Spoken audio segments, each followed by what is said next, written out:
Materi selanjutnya, atonia Baik, uteri. untuk atonia terjadi pada kala berapa?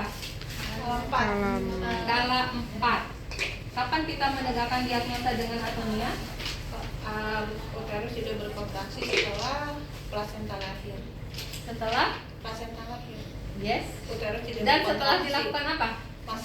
Masa uterus 15 Detik. menit apa detik? Detik. Ya, uterus tidak berkontraksi segera setelah plasenta lahir setelah dilakukan masase selama 15 detik. Pernah menemukan atonia? Pernah. Gimana tuh darah yang keluarnya? Kayak keran. Iya, kan. Gitu ya. Dan darah itu nggak ngerembes tapi Iya. kayak keran dibuka, cur biur. Ya. Itu 1 menit berapa bisa habis darah kalau atonia? 1 liter. 1 liter bisa habis. Wah, kayak air keran. Coba teman-teman 1 menit nampung air. Pada atonia uteri sudah tahu ya tadi kapan kita menegakkan diagnosa dengan adanya ada, aku nggak lihat. Atonia uteri kegawat daruratan nggak? Iya. Kegawat daruratan. Berarti kita tidak boleh sendiri, harus minta tolong ya, dan menolong persalinan memang tidak boleh 1 tangan atau minimal 4 tangan.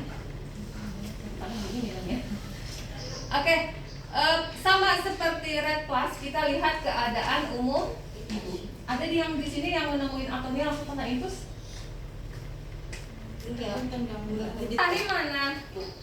Ya, Lihat kalau keadaan sesuai umum dengan ibu. alur kalau Rahim. sesuai dengan alur rahim yang ada forniknya itu yang merah, yang ada pompaan. Kalau sesuai alur, tindakan yang pertama adalah apakah KBE. Ya, tapi kita lihat kondisi pasien juga, lihat keadaan umum. Jika ibunya terlihat lemas, kita boleh langsung pasang infus, tapi kosong dulu ya. Kita pasang infus kosong. Pasang infus RL kosong, kemudian bila perlu pasang oksigen. Ya, sama jangan lupa cek juga kandung kemih, karena kandung kemih penuh bisa mengganggu rahim berkontraksi. Kemudian jangan lupa dicek sumber perdarahan. Pernah nggak mendiagnosa, aduh rahimnya nggak berkontraksi, padahal rahimnya ada di bawah perut, nggak teraba oleh kita ya. Jadi sebelum kita melakukan KBI, pastikan bahwa darah itu berasal dari ostium uteri internum atau keluar dari kanalis cervicalis.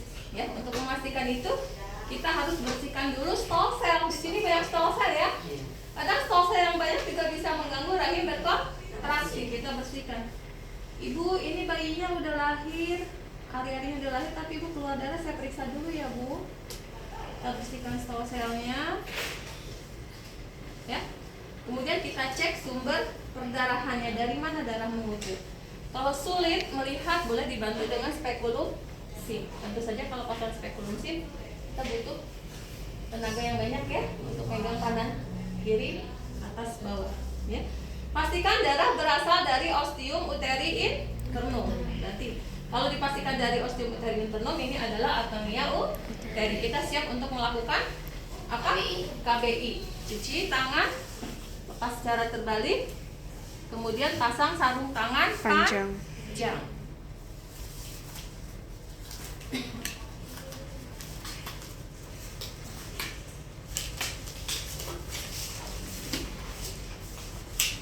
Ya, ibu, tangan saya akan masuk. Ibu relax ya, tarik nafas panjang.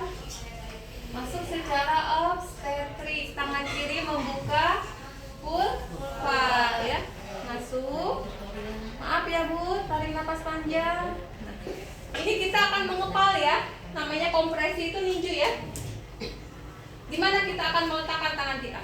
Di Anterior atau di depan. Jangan di sini. Kalau di sini sia-sia, karena sumber perdarahan ada di. Dari mana sumber perdarahannya? Bekas tempat implantasi plasenta. Plasenta segede gini loh. Nih, lebarnya plasenta segini, berarti lupa di dalam seluas ini. Teman-teman bayangkan kegores pisau aja darahnya deres ya, apalagi robeknya seluas ini.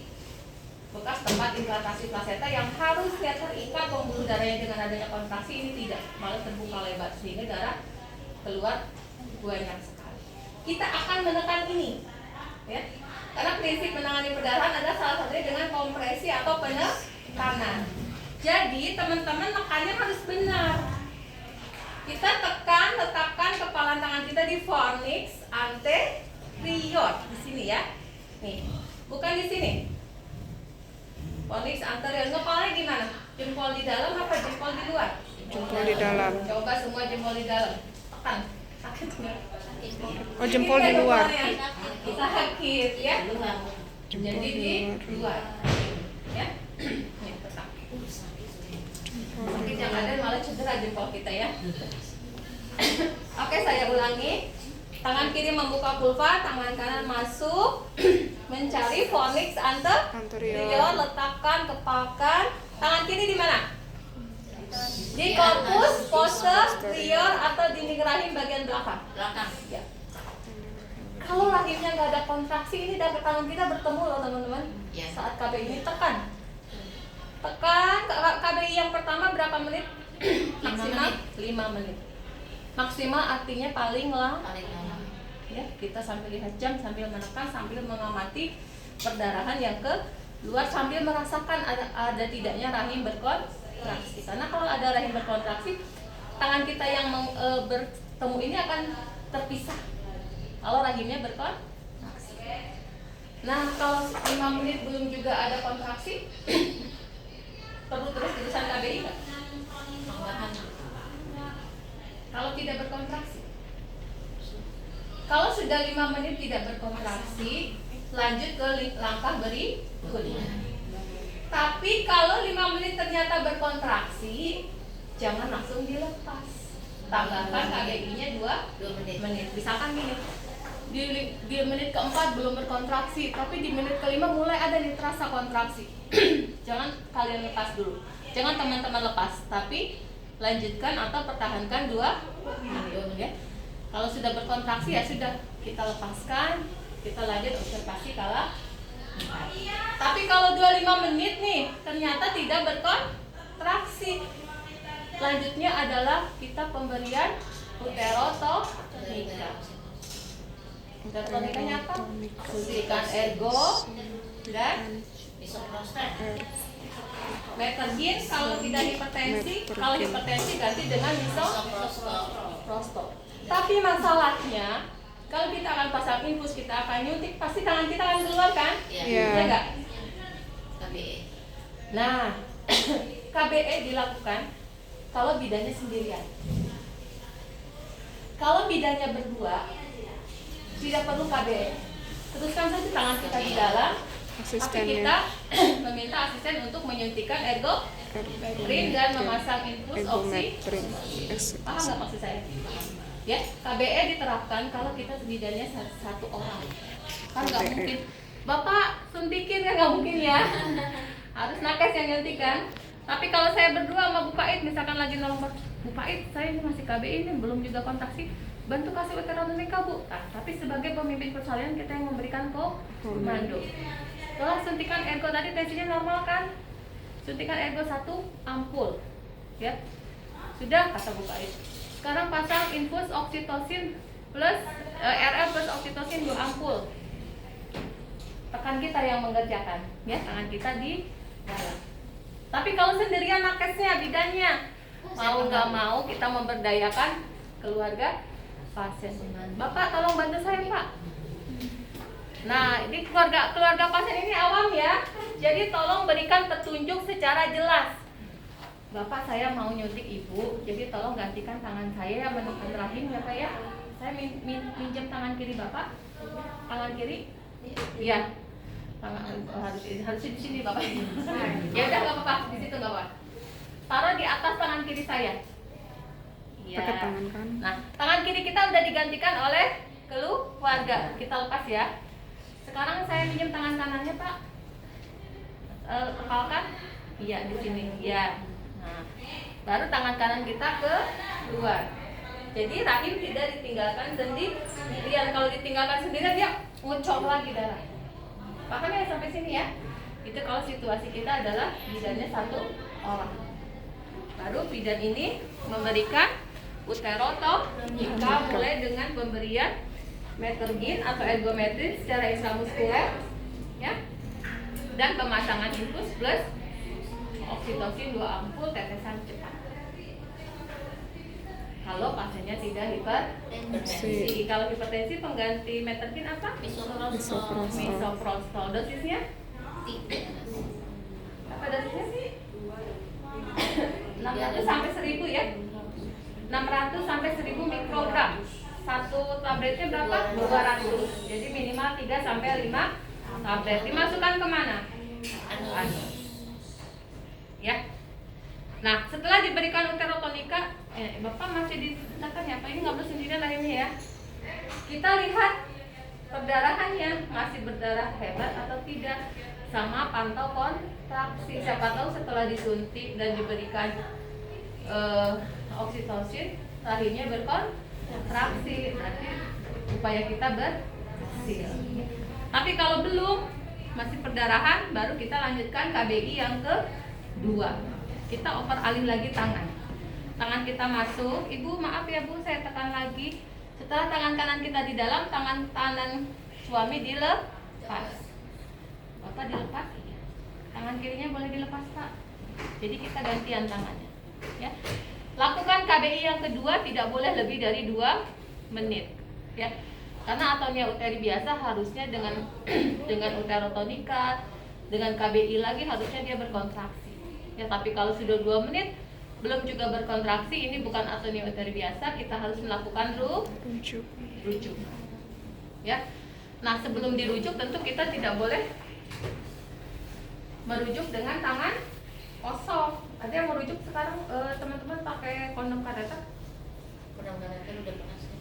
Sambil merujuk sambil dipasang ya? Enggak dirujuk. Kosong tertangani di rumah. Itu tangan 24 jam. Ya. Ini nggak boleh sendirian, ya. Jadi sambil kita memasang kondom, boleh keluarga melakukan KBE. Bapak tolong bantu saya lagi. Bapak capek ya Pak? Kalau keluarganya pingsan dan darah itu Bu yang masalah. Berarti keluarga kita yang kita kerahkan.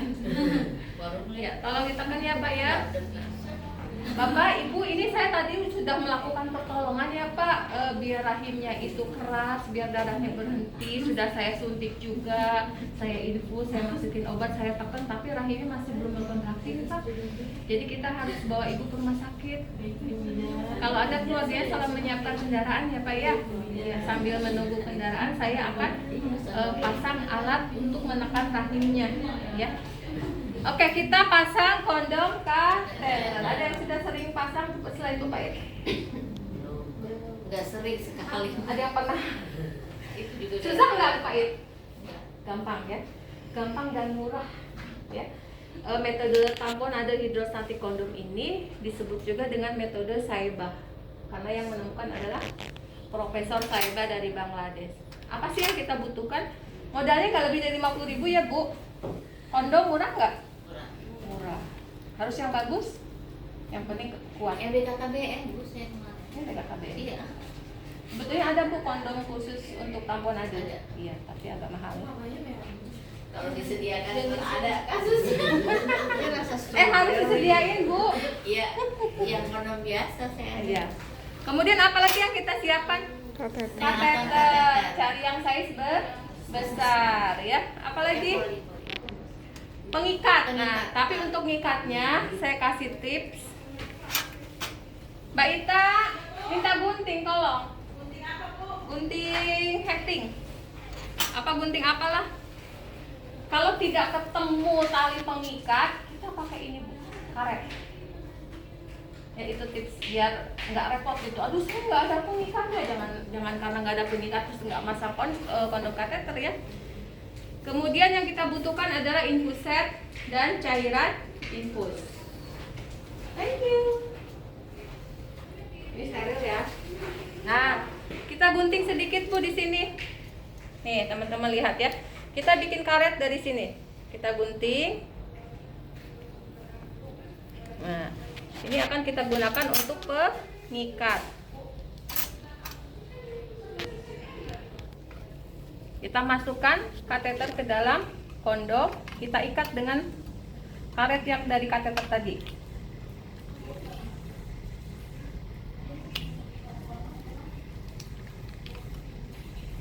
Ini lebih baik dibanding benang kasur Bu, karena dia elastis. Jadi ketika mengembang dia juga akan ikut mengembang.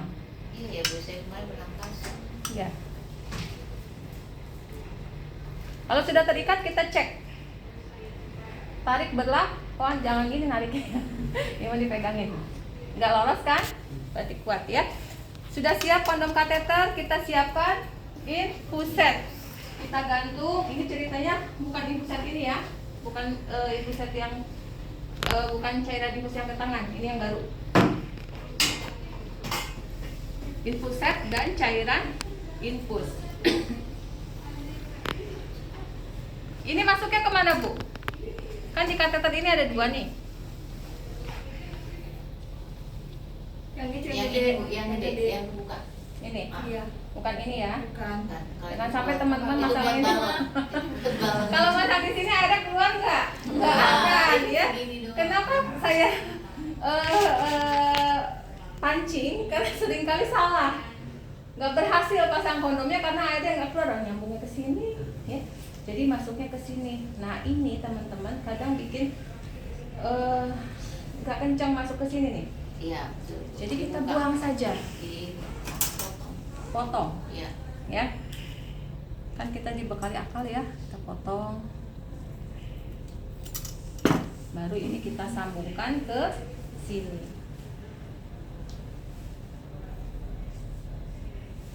Ini ya, ingat ya, masuknya ke sini ya, bukan ke sini. Ini sudah siap untuk kita masukkan kemana? Masuknya ke vagina apa ke rongga rahim? Rongga rahim. Rongga rahim atau kapung uterus. Kenapa saya bilang begitu? Karena masih ada bidan yang naruhnya di sini. Padahal sumber pendarahan ada di dalam rahim. Jadi ini harus masuk ke dalam kapung uterus. Nah, teknik memasukkannya, kalau misalkan memasukkannya terlihat porsionya, kita boleh secara digital ya teman-teman.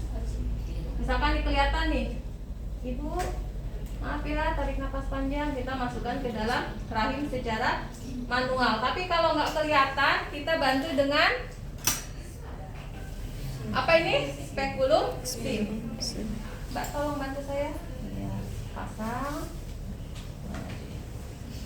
Ini 1 orang lagi karena spekulum sim butuh beberapa orang ya. Ya, buka. Dan kita masukkan ini menggunakan bantuan cohort clamp. Kalau memang tidak terlihat ya, tidak bisa dengan secara manual dengan tangan. Kita masukkan. Lebih ribet kayak gini Bu, darahnya kan. Yes.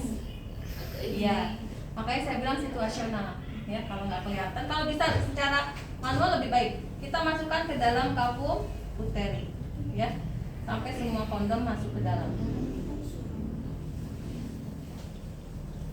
Susah sih, gampang tapi Kalau masangnya gampang, tapi nggak pakai spekulum sim ah? Kecil. Kan darah gede. Enggak gampang, tapi pakai tangan. Situasional, kadang mudah, kadang nggak kelihatan. Makanya kalau nggak kelihatan, saya bilang bantu ini. Kalau terlihat, langsung saja masukkan, gitu ya. Lebih tidak ribet memang kalau tidak pakai spekulum, tapi kadang tidak terlihat. Ada yang tidak terlihat, apalagi yang porsionya di bawah. Oke, kalau sudah masuk ke dalam kapung uteri, kita masukkan cairan. Cairan ini penuh ya. Minimal berapa sih saya masuk? 2,5 atau setengah kolop. Tapi dia berhenti sendiri sih Bu, dia biasanya kalau dia Ya, tapi minimal 2,5 harus masuk. 2,5 ya? Paling sedikit setengah kolop ini harus masuk. Sampai berapa banyak maksimal? Tidak tentu, tergantung sampai rahimnya berkontraksi, sampai darahnya berhenti. Ya, kalau 1 kolop masih ngucur darah, ya berarti kolop berikutnya. Paham ya? Ini kalau sudah diisi, kalau rahimnya berkontraksi biasanya nggak netes lagi. Ya, betul. Karena kapasitas di dalamnya sudah tertahan. Kalau kontraksi itu kan kayak di lahan. Ya kayak ada tekanan di dalam. Tekanan tinggi di dalam. Nah, kalau sudah berhenti, kita rujuk pasien. Sebelumnya ini kita fiksasi ya dengan apa ini? Tampon. Ya. Berapa banyak tampon tergantung luasnya vagina ya. Kemudian kita rujuk pasien, ini ditaruh di samping pasien. Ya. Ya, ini mau di plaster silakan di plaster di sini. Dan ini posisikan tidak dikunci ya. Ya. Kenapa? Kalau Karena rahimnya dia berkontraksi biasanya Iya. cairannya akan masuk lagi ke dalam. Kalau rahimnya berkontraksi cairan di dalam masuk. Nah, Berarti nggak harus berdiri, Bu. enggak, justru kalau Enggak. berdiri nggak masuk. Taruh di samping.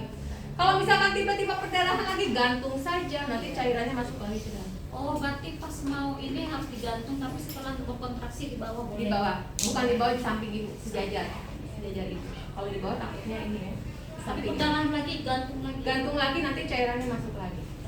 Gitu. Ya, ini difiksasi, di kita plester.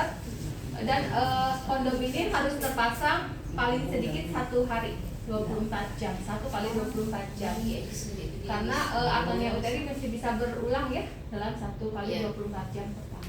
Berarti Kita harus harus 24 jam. ya, di rumah sakit biasanya dipertahankan 24 jam. Walaupun sudah stabil. Ya, karena bisa berulang. Tiba-tiba ngegowor lagi darahnya. Oh, kalaupun berkontraksi, cairan masih di dalam. Nanti berdarah lagi, tinggal kita pasang. Berarti harus cek-cek ya, Bu. Iya, harus dipantau. Tadi itu Mbak Bunga nambah-nambah lagi tuh saya di situnya Iya. ya, kalau udah bagus tuh lama-lama keluar semua. Tapi Tidak kenapa, Bu? berapa. Bolak-balik itu cairannya. Nanti kan setengah dari dalam. Iya, maksudnya dari dalam masuk. Enggak apa-apa. Masuk lagi. Enggak apa-apa. Kalau mau ganti ya ganti. Kan tinggal ganti aja cairannya. Kalau sudah normal, Bu, misalnya udah lewat 24 jam. Iya, dilepas. Keluarin. Iya. Keluarkan. Tapi Ngeluarinnya efektif gimana ya? Gampang. Kalau udah kontraksi kan udah masuk. Ini kosong, tinggal dilepas. Begitu. Ya. Asuhan pasca akalnya sama seperti observasi kala 4. Ya, pantau kontraksi rahim, tanda-tanda vital, perdarahan dan kandung. Tapi wajib kita rujuk ya, Bu. Kalau secara protap wajib. Cuma Kalau sudah kita sampai iya. ini kan dulu. Tapi kembali lagi kita pasti punya pilih masing-masing ya. Kalau sekiranya kondisi keadaan umumnya baik dan kita yakin nggak berulang ya. Tapi kalau ibunya sudah lemah ya khawatirnya ada satu hal lainnya ya, yang perlu tindakan lain. Begitu. faktor penyertanya ya Bu, kalau dia udah Pak, misalnya bagus pun kalau dia anemia biasanya kan Ya, juga. betul. Makanya lihat Karena kondisi bisa pasien. berulang kalau Hmm. anemia, ntar dia di rumah lagi perdarahan lagi. Ya, anemia kan bisa mengganggu rahim berkontraksi ya, dan juga bisa menurunkan daya tahan tubuh. Takutnya jadi infeksi segala macam, ada komplikasi lain. Kalau secara protap dirujuk, tapi kembali lagi kita lihat kondisi keadaan umum dan faktor lainnya. Gitu. Bisa ya untuk akalnya ya. Jangan sampai habis belajar